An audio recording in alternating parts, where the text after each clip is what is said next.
naitwa Dr. Mabula Mwongela, ni mkurugenzi wa hospitali ya SDA Pasiansi iliyoko Ilemela mkoani Mwanza. Niko hapa siku ya leo kuhitimisha maadhimisho haya ya siku ya figo duniani yaliyofanyika jana, lakini sisi tuliendelea na huduma kwa jamii kuanzia tarehe 13 jana mpaka leo 14. Kwa hiyo tupo hapa kuhudumia mpaka sasa, kama mnavyoona, lakini mpaka sasa tumeshakwisha kuhudumia wagonjwa 350 kwa siku hizi mbili, na tunaendelea na katika wagonjwa hao.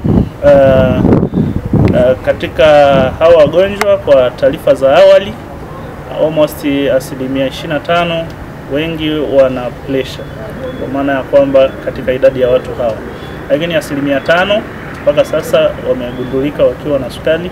Lakini katika hizo data kuna wengine ambao walikuwa washagundulika lakini hawakuanza matibabu, lakini wengine wana matibabu lakini hawayafuati kama ambavyo inatakiwa. Kwa hiyo tunamshukuru Mungu kwa namna hiyo, tumeweza kutoa elimu ya kutosha kwa watu hawa, maana tumekuwa na muda nao wa kutosha kuwaelezea na kuweza kuwaonyesha kwa udhibitisho kutoka kwenye vipimo ambavyo ni vya kisasa zaidi, namna gani ambavyo wanatakiwa endelee kujilinda ili kuto kusababisha madhara katika viungo vingine vya mwili.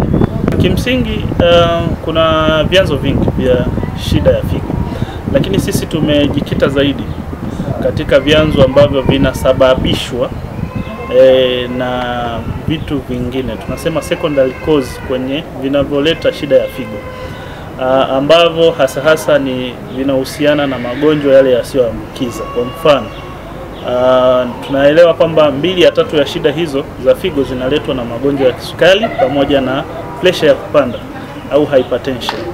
Kwa hiyo tumejikita zaidi katika hizo sehemu mbili. Najua kuna sababu nyingi sana, lakini sisi tumejikita katika hizo sababu kuu mbili. Kwa hiyo tulikuwa tunaangalia hivyo vihatarishi, kwa sababu yeyote mwenye sukari ana uwezekano mkubwa wa kupata shida ya figo.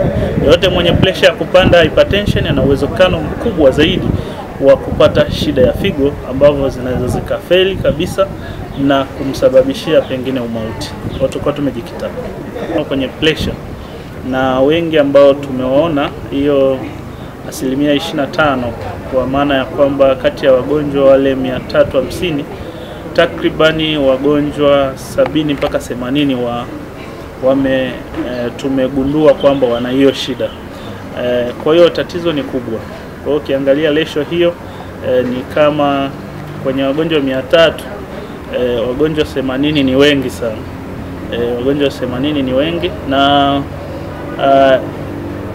hiyo tatizo inaonyesha kwamba ni kitu kikubwa kwenye jamii. Lakini pia ukija, kuna wengine ambao wanakuta na magonjwa yote mawili, ana sukari lakini pia ana pressure ya kupanda, hypertension, ambapo mpaka sasa tunaona watu hao ni kama 5. Magonjwa mengi yanasababishwa na mfumo wa maisha. Kwa hiyo tuwe na nidhamu katika chakula.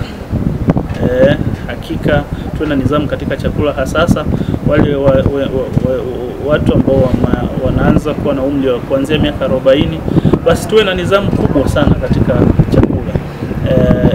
Nikiwa namaanisha kwamba wasitumie chumvi nyingi. Kimsingi inashauriwa mtu ambaye kama mimi, ambaye sijapata hilo tatizo la pressure, nisitumie chumvi inayozidi gramu 5 kwa siku. Gramu 5 ni vijiko 2.5 vya chai kwenye mboga zangu zote, kila kitu ambapo nitaweka chumvi.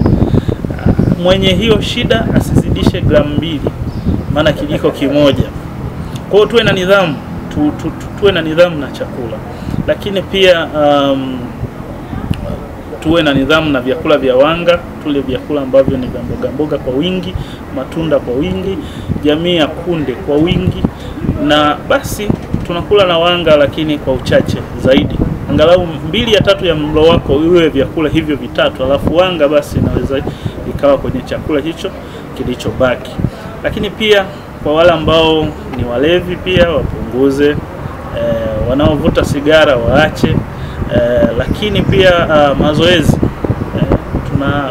tunawaasa watu wafanye mazoezi. Na ndugu mtangazaji, nitakwambia tu kwamba mazoezi kimsingi, mtu anavyosema amefanya mazoezi, anatakiwa au amefanya kitendo hicho kwa muda usiopungua nusu saa na awe ametokwa na jasho, lakini pia viungo vya mwili viwe vyote vimehusika.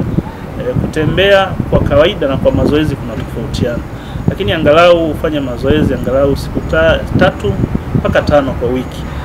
Inakupa uhalisia kwamba nimefanya mazoezi na kiwe ni kitu endelevu, so unafanya kidogo unaacha.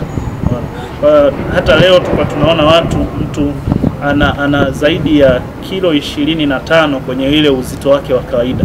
Kwa hiyo kimsingi ni kama amebeba mfuko wa kilo 25 wa unga wa ngano kwenye mwili wake ambao umezidi. Kwa hiyo maana tunapata watu wanapata na shida za maumivu ya mgongo, maumivu ya miguu yasiyokoma, lakini pia hiyo inakuleteleza, unakuwa kwenye hatari zaidi ya kupata haya magonjwa ya kisukari, magonjwa ya pressure. Kwa hiyo nawasihi pia tuwe watu wa mazoezi, tupate taarifa sahihi kutoka kwa wataalamu. Pia tunawakaribisha wananchi wote baada ya hili tukio sasa la kupima figo kuanzia tarehe 16 mpaka tarehe 22 tutakuwa na madaktari bingwa zaidi ya 7 katika eneo letu hili, tukiwa tunafanya uchunguzi wa vitu mbalimbali, na kuwaona madaktari hao itakuwa ni bure kabisa. Lakini pia tutafanya baadhi ya vipimo bure, lakini pia tutafanya upasuaji hapa na huduma zingine zote. Kwa hiyo tunatamani kila mmoja aje hapa na aondoke akiwa na tabasamu.